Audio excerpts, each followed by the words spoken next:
So hello everyone, welcome to new piece of YouTube channel. আজকে একটা খুব সুন্দর মজার এক্সপেরিমেন্ট নিয়ে সামনে এসেছি। এই জন্য একটা রিচার্জেবল অসিলেটিং ফ্যান সহ আর ডাব্লিউজিপি মিনি ইউপিএস নিয়ে এসেছি। এখানে মূলত 12 ভোল্টের এই ডিসি ইনপুটটা আপনাদেরকে দেখিয়ে নিলাম। এই ডিসি ইনপুট দিয়েই মূলত পরীক্ষাটা করব। তার আগে দেখিয়ে নিই, এই যে দেখুন ফ্যানটা কিন্তু তার নিজস্ব চার্জিং কেবল দিয়ে চার্জ হচ্ছে এবং এর নিজস্ব একটি চার্জিং পোর্ট বা সকেটও রয়েছে। তো চার্জার খুলে নিয়ে এবার আমরা রাউটারের যে অ্যাডাপ্টার 12 ভোল্ট 1 অ্যাম্পিয়ার অর্থাৎ টিপি-লিঙ্ক RJ6B4 অ্যাডাপ্টারটি নিলাম। আগে এই অ্যাডাপ্টার দিয়ে টেস্ট করব যে 12 ভোল্ট ডিসি ইনপুট যেটা সেটাতে এটা কানেক্ট হয় কিনা।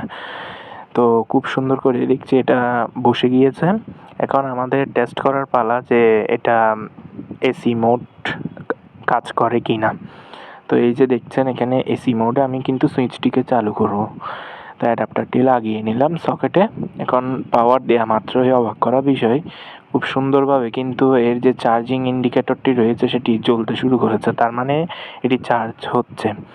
তার আগে দেখিয়ে নিই ফ্যানটি কিন্তু সম্পূর্ণ বন্ধ অবস্থায় রয়েছে, এতে করে মূলত আপনাদের যে অবিশ্বাস তাহা যেন না হয়।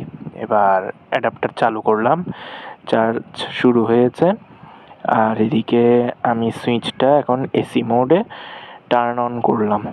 তো দেখতেই পাচ্ছেন ফ্যানও চলছে আর এদিকে পাওয়ার স্ট্যাটাসে সবুজ লাইট জ্বলছে, তার মানে এসি মোডে ফ্যানটি রান করতে পারছে এবং চার্জিংও হচ্ছে, অথচ আমি ডিসি ইনপুটে এসি মোড প্রোভাইড করেছি বা এসি কারেন্ট প্রোভাইড করেছি। তো যাই হোক, অ্যাডাপ্টার দিয়ে আমাদের প্রথম এসি কারেন্টের টেস্টিং শেষ। এবার আমরা সত্যিকারের ডিসি কারেন্টের টেস্ট করব।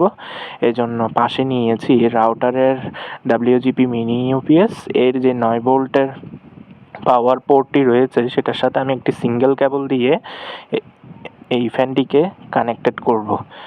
তো দেখা যাক যে এটা ডিসি ইনপুটে কীরকম কাজ করে। তো এখানেও অবাক করা বিষয় যে 9 ভোল্টের সাথে 12 ভোল্ট ডিসম্যাচ হওয়ার কারণে কিন্তু কিছুই না হওয়ার কথা ছিল, কিন্তু খুব সুন্দর করে এটা ম্যাচ করে দেখতে পাচ্ছি যে এটাও চার্জ হচ্ছে, অর্থাৎ ডিসিতে রান করছে। আবার দেখতেই পাচ্ছেন যে ফ্যানটা চলছে কিন্তু খুব সুন্দর। তো অবশ্যই সাজেস্ট করব বাসায় এই ধরনের টেস্ট করা থেকে বিরত থাকবেন, কারণ এক্ষেত্রে ডাব্লিউজিপি মিনি ইউপিএসের যে ব্যাটারি ব্যাকআপ পাওয়ার বা যে ভোল্টেজ প্রোভাইডিং সিস্টেম বা যে অ্যাম্পিয়ার পাওয়ার সেটার সাথে কিন্তু আপনার ফ্যানের না মিললে তখন বড়সড় সমস্যাও হয়ে যেতে পারে। আর এই ধরনের ইউপিএস সাধারণত 15 থেকে 20 মিনিট পর্যন্ত ফ্যানকে ব্যাকআপ দিতে পারবে। তো যাই হোক, ভিডিওটি ভালো লাগলে সাবস্ক্রাইব করে পাশে থাকবেন। টাটা।